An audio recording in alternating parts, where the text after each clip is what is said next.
তো ভাইয়ের কি হইলো? ভাই আসসালামু আলাইকুম। ভাই কি কোনো সমস্যা নাকি?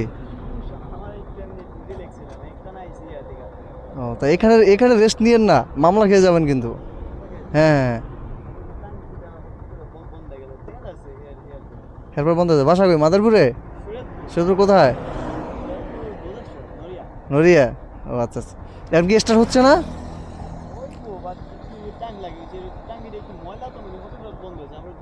এখন কি আমি হেল্প করব?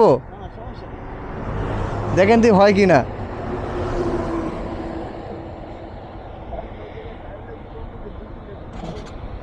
হয়েছে না? ওকে আসেন।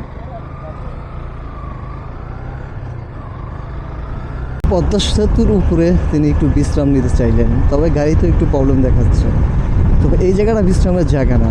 এখানে একে তো তার বিশ্রামের কারণে যে কোনো দুর্ঘটনা ঘটতে পারে, আর দ্বিতীয়তে তিনি মামলা খেয়ে যেতে পারেন।